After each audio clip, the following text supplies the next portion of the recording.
우리 재직 헌신 기도회로 모였으니까 은혜 받고 충성스럽게 섬깁시다. 이렇게 한 번 더 인사하겠습니다. 네.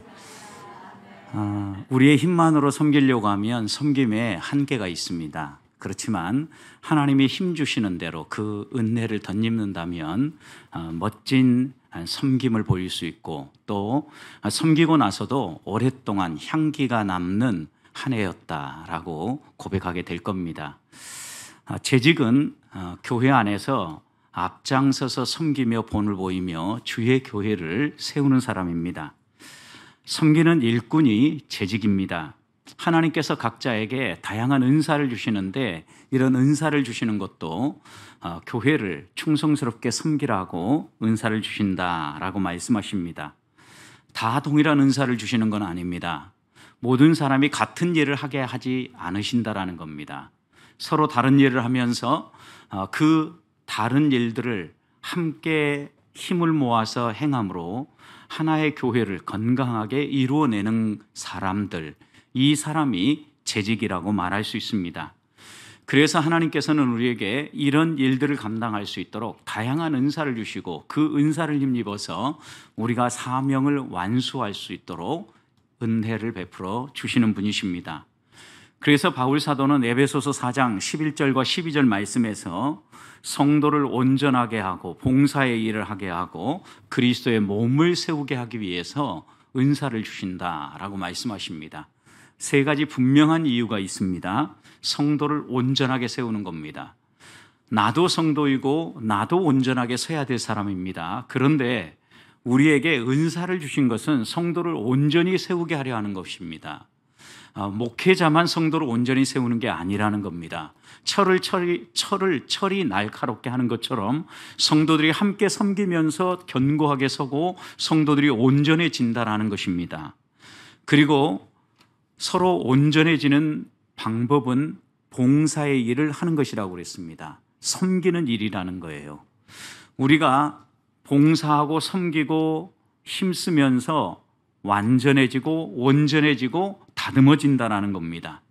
그리고 하나님은 이런 섬김을 통하여서 결국은 교회를 세우고자 한다라고 말씀하셨습니다. 몸인 주의 교회를 건강하게 세워서 무엇에 쓰시려고 하시겠습니까? 건강한 교회 건물을 세우시겠다는 의미가 아닙니다. 교회가 세상 사람들에게 여러 가지 많은 것들 가졌다고 자랑하게 한다는 의미가 아닙니다. 교회를 세운다라는 것은 성도 한 사람 한 사람이 행복하고 그 행복한 성도 한 사람이 예수 그리스도의 복음을 드러내고 하나님 나라를 선포할 수 있도록 세우신다라는 말씀입니다. 그런 점에서 성도가 행복한 것은 교회가 행복한 것이고, 교회가 행복한 것은 하나님이 어떤 분인가를 가장 명확하게 증언할 수 있는 길입니다. 그래서 바울은 고린도전서 14장 12절에서 고린도 교회처럼 은사를 사모하고 은사를 좋아했던 사람들에게 이렇게 권하지요. 너희는 영적인 것을 사모하라. 은사를 사모하라는 거예요. 왜 은사를 사모하라고 이야기를 합니까? 교회에 덕을 세우기 위함이라. 우리가 은사를 사모하고 하나님의 은혜를 구하는 것은 내 육신이 편안하고 내 한 사람 잘되기 위해서가 아니라, 나는 이런 은사를 받았습니다, 나는 이런 신앙생활하고 있습니다, 나를 드러내고 나를 뽐내기 위함이 아니라 주의 교회를 세우고자, 주의 교회를 섬기는 믿음의 형제자매들이 함께 힘을 내어서 이 믿음의 길을 끝까지 달려가게 하고자 하나님께서는 우리에게 은사를 사모해라, 영적인 것을 사모해라, 그리고 교회를 섬겨라 라고 당부하고 있는 겁니다. 하나님 우리에게 주시는 다양한 은사가 하나로 어우러지고 서로 부족한 부분들을 메꾸어 줌으로 건강한 교회가 세워지고, 하나님의 교회가 이 세상 가운데에서 저게 진짜 예수 믿는 사람들이야, 저런 교회가 멋진 교회야, 이렇게 말할 수 있도록 일하신다라는 겁니다. 그런 점에서 오늘 새해 첫 번 금요일 저녁 재직 헌신 기도회를 하는 것은 의미가 있습니다. 우리가 재직으로서 하나님 앞에서 내가 정말 좋아하는 게 무엇인가?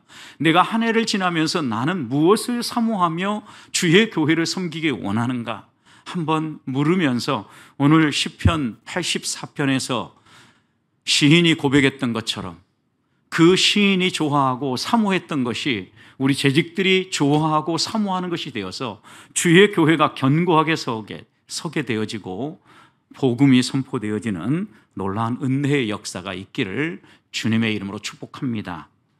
그러면 하나님의 아름다움을 드러내고 주의 교회를 견고하게 세우기 위하여서 우리들이 좋아하고 우리들이 사모해야 될 것은 무엇입니까? 재직으로 어떻게 섬기는 것이 하나님이 기뻐하시는 일입니까? 첫 번째 우리가 마음에 새겨야 될 것은 오늘 시편 84편은 세 개의 연으로 되어 있습니다. 4절씩 한 연이 구성되어 있는데 첫 번째 연을 통하여서 우리가 생각해야 될 것은 재직은 다른 가치 기준을 가지고 봉사해야 된다는 겁니다. 여러분, 많은 재직들이 봉사를 하는데 세상적인 가치 기준을 그대로 교회에 적용하면서 교회에서 섬기려고 한다는 겁니다. 여러분, 여기에서부터 재직들이 넘어지는 중요한 이유가 있는 겁니다. 재직은 다른 가치 기준을 가지고 섬기는 사람입니다. 그러면 어떤 가치 기준을 가지고 섬겨야 합니까? 1절과 2절을 보십시오. 만군의 여호와여, 주의 장막이 어찌 그리 사랑스러운지요. 내 영혼이 주의 궁정을 사모하여 세약하며 내 마음과 육체가 살아계시는 하나님께 부르짖나이다. 여러분, 시인은 어떤 가치관을 가지고 있습니까?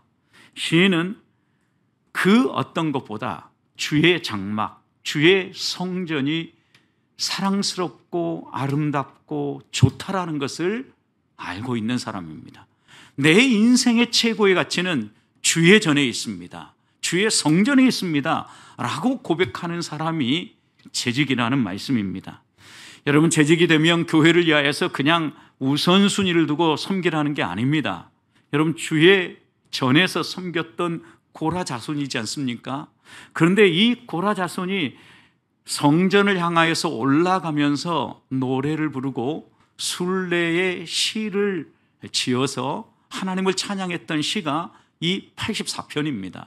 성전에서 봉사하던 사람들이 부르며 노래한 것을 이제는 이스라엘 백성이 하나님을 예배하러 올라가면서 이 노래를 부르며 올라간 것입니다. 그런데 이 노래의 첫 번째 연에서 시인은 그 성전에서 봉사하는 고라 자손은 주의 성전이 내 인생에 있어서 가장 최고의 장소입니다.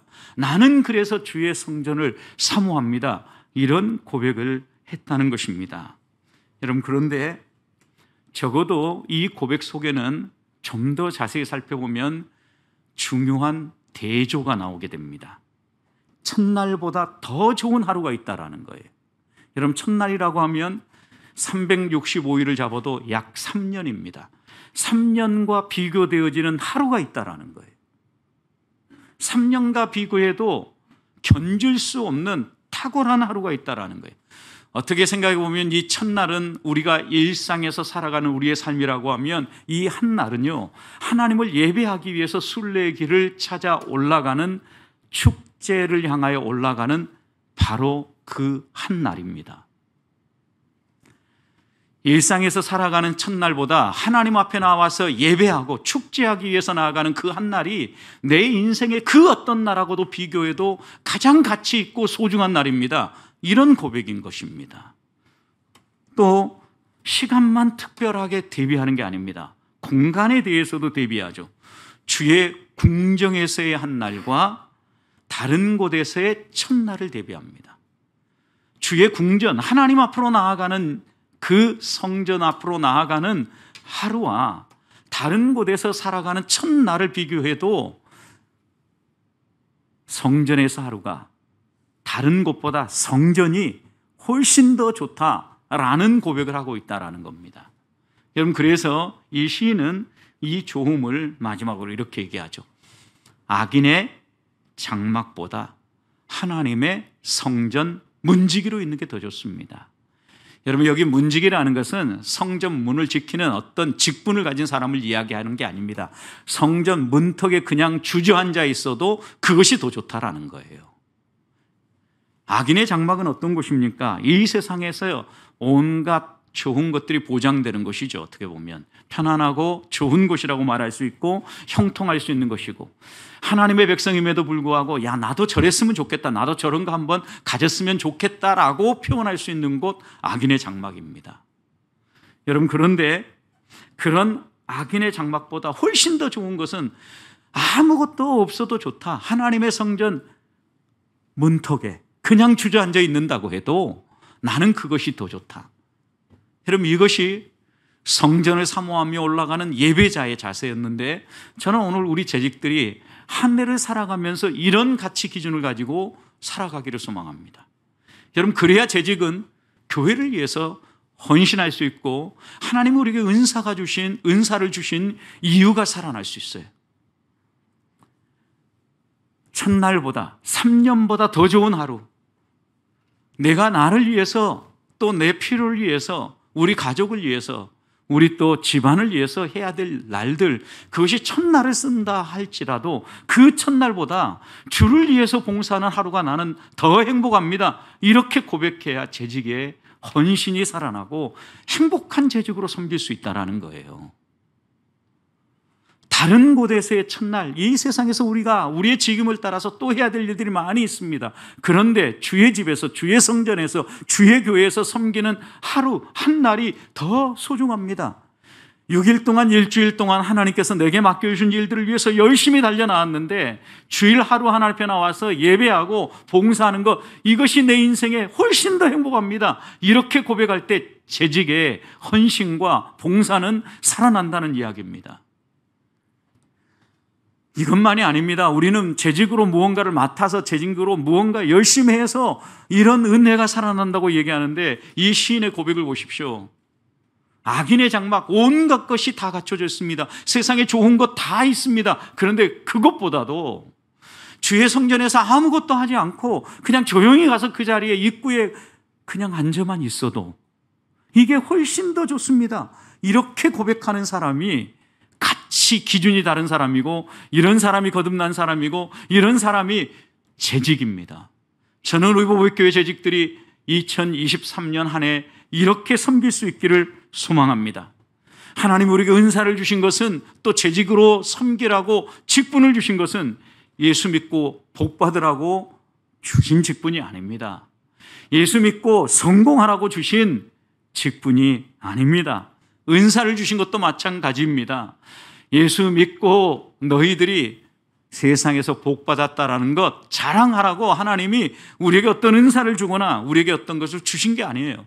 성경을 읽어보면요, 하나님이 은사를 주시고 하나님 우리에게 은혜를 끼쳐주신 것은요, 바른 신앙생활을 하라고 하는 것이지, 하나님의 말씀에 충성스럽게 섬기라고 주신 것이지, 성공하라고 주시는 것이 아니라는 거예요. 그래서 시인은 이렇게 고백하죠. 4절. 첫 번 년을 마무리하면서 주의 집에 사는 자는 복이 있습니다. 여러분, 그래서 주의 전에서 재직으로 무언가를 하나 섬길 수 있다는 것, 그리고 내가 작은 힘이라도 보탤 수 있다는 것, 이것이 나의 가장 큰 복입니다. 이런 고백이 우리 2023년을 살아가는 보배교회 재직들의 고백이 되시기를 주님의 이름으로 축복합니다. 그러면 보십시오. 3절 어떤 일이 벌어집니까? 나의 왕, 나의 하나님, 만군의 여호와여, 주의 제단에서, 어디에서요? 주의 제단에서 하나님을 예배하는 그 예배의 자리에서 참새도 제 집을 얻고 제비도 새끼 둘 보금자리를 얻습니다. 여러분, 하찮은 듯 보이는 제비도 참새도 주님 예배하는 그 제단에서 보금자리를 얻는다라는 거예요. 여러분, 그러면 하나님을 의지하고 그것을 가장 내 인생의 최고의 가치로 두고 머물며 섬기며 예배하며 살아가는 사람에게는 얼마나 하나님이 크고 놀라운 보금자리로 허락하시겠습니까? 나의 보금자리는 어디입니까? 나는 내가 머물 곳이 어디라고 생각하십니까? 내 인생의 최고의 가치가 어디에 있습니까? 주의 재직으로서 가치 기준이 달라지는 성도들이 되시기를, 우리 보배 재직들이 되시기를 주님의 이름으로 축복합니다. 두 번째, 재직으로 섬길 때 우리가 꼭 해야 될 것이 있습니다. 자신을 살피는 것입니다. 두 번째 예언을 보면 시인은 성전에 올라가면서 자신을 살핍니다. 특별히 9절 말씀을 보십시오. 우리의 방패이신 하나님이여 주께서 기름 부으신 자의 무엇을 살피라고 이야기합니까? 얼굴을 살펴주옵소서 기도합니다. 어떤 사람의 얼굴을 살펴달라는 것입니까? 주께서 기름 부은 사람입니다. 주께서 은혜를 베풀어서 구원하신 자입니다. 하나님의 백성으로 삼은 사람입니다. 하나님이 기름 부어서 재직으로 세운 사람입니다. 이런 사람이 주의 성전을 사모하고 그곳에서 참된 행복을 얻고자 나아갈 때 이 시인은 이렇게 고백하는 겁니다. 하나님, 제 얼굴 좀 보십시오. 단순히 외모를 봐달라는 게 아니죠, 여러분. 내가 어떻게 하나님 앞에 지금 서 있는가 저를 봐 주십시오라고 자신을 하나님 앞에 펼치고 있는 거죠. 여러분, 여기서 재직은 하나님 앞에 나아갈 때마다 자신을 살피는 사람이 되어야 합니다. 바울은 고린도전서 9장 27절에서 내가 내 몸을 쳐 복종시킨다라고 고백을 했습니다. 그리고 나는 날마다 죽는다라고 고백했습니다. 왜 날마다 죽어야 합니까? 왜 날마다 자신을 쳐 복종시켜야 합니까? 바울은 이렇게 얘기했습니다. 내가 남에게 전파한 후에 자신이 도리어 버림을 당할까 두려워함이라. 내가 열심히 복음을 전합니다. 내가 열심히 섬깁니다. 내가 열심히 헌신합니다. 그런데 정작 내가 버림을 받을까 두려워하면서 날마다 나를 살피고 날마다 나를 치고 날마다 나를 복종시킨다라고 바울은 고백하고 있는 겁니다. 그렇기 때문에 시인은 하나님 앞에 올라가면서 우리 재직들은 하나님 앞에 나오면서 꼭 해야 될 일이 있는지 나를 살피는 겁니다. 무엇을 살피는 겁니까? 5절을 보십시오. 주께 힘을 얻고 그 마음에 시온의 대로가 있는 자는 복이 있나이다. 뭘 살피라는 겁니까? 내 마음을 살피라는 거예요. 무엇을 살피라는 겁니까? 내 마음에 시온의 대로가 있느냐는 거예요. 하나님 앞에 나와서 재직으로 섬길 때마다 내 마음에 하나님께로 나아가는 분명한 시온의 대로가 있느냐는 거예요. 자기 내면, 자기 마음의 중심을 살피라는 거예요. 무슨 의미로 교회를 섬기고 무엇을 기대하며 섬기는지 너의 중심을 살피라는 거예요. 사랑하는 성도 여러분, 하나님이 우리에게 지금을 맡겨주신 것은 은혜를 베풀어 주신 거예요. 나를 통해서 하나님이 무언가를 얻어내고자 함이 아니에요. 우리에게 베풀어 주신 은혜에 감사하면서 우리는 나아가서 그 주시는 은혜대로 섬기는 거예요. 그것을 바울은 믿음의 분량이라고 했고 자기의 분수라고 이야기했어요. 하나님이 각자에게 부어주신 은혜가 있다라는 거예요. 믿음의 분량입니다. 자기 분수입니다. 그것을 따라 섬기는 것이 재직이에요. 그렇기 때문에 하나님 앞에 나아갈 때마다 자기의 중심, 하나님이 내게 부어주신 은혜가 있는데 그 은혜를 받은 자로서 나는 이 은혜에 합당하게 하나님 섬기며 하나님을 따르고 있는가? 자기 내면을 먼저 살피라는 거예요. 두 번째 6절을 보십시오. 무엇을 살피라고 얘기합니까? 눈물 골짜기로 지날 때 그곳에 많은 샘이 있을 것이며 이른 비가 복을 채워주나이다 그랬습니다. 여기 눈물 골짜기는 박하 골짜기로, 여러분 이곳은 고난과 아픔과 슬픔의 골짜기입니다. 여러분 지날 때라고 얘기했어요. 지나온 거죠. 그러니까 결국 이것은 뒤를 돌아보라는 거예요. 하나님 앞에서 우리가 봉사하고 섬겨 나아갈 때 반드시 뒤를 돌아봐야 합니다. 여러분 우리가 떠난 자리에 예수 그리스도의 이름이 남아야 되고 예수 그리스도의 향기가 묻어나야 합니다. 내가 드러나고 내 이름이 드러나고 내 향기가 나타나면 하나님은 슬퍼하십니다. 여러분 뒤를 돌아볼 때 어떻게 생각해 보면 여기 보십시오. 눈물 골짜기, 어떻게 생각해 보면 고난의 자리고 정말 기도 없이는 지나갈 수 없는 그런 자리입니다. 그런데 하나님은 그 자리를 어떻게 만드십니까? 샘이 솟아나는 곳으로. 샘이 솟아나는 곳으로. 여러분 사막에서 샘이 솟아난다, 오아시스다. 하나님의 축복의 현장인 거죠. 어디 가요? 눈물 골짜기 가요. 그리고 또 하나님은 어떻게 하십니까? 이른 비, 싹을 틔우고 하나님 앞에서 무언가를 기대하게 만들고 열매를 맺게 하는 이른 비를 주신다라는 거예요. 어디에서요? 눈물 골짜기에서요. 우리가 아파하는 그 자리에서요, 어떻게 보면 눈물 없이 지나올 수밖에 없었던 그 자리에서요, 뒤를 돌아보니까 하나님 은혜가 아니었으면 제가 여기까지 올 수 없었습니다 라고 고백하는 그 날을 돌아봐야 재직답게 섬길 수 있다는 거예요. 하나님 앞에 나올 때마다 하나님이 우리에게 베풀어 주신 은혜를 우리가 돌아보지 못하면 우리는 나를 드러내게 있고 내 소리를 내게 돼 있고 넘어지게 되어 있어요. 그런데 하나님 앞에 나와서 우리가 재직으로 섬길 때마다 눈물 골짜기를 돌아보면요, 그곳에 은혜가 있고요, 그곳에 하나님의 역사가 있었고요, 하나님의 손길이 있었다는 걸 기억하면요, 또 섬길 때 어떻게 섬기겠어요?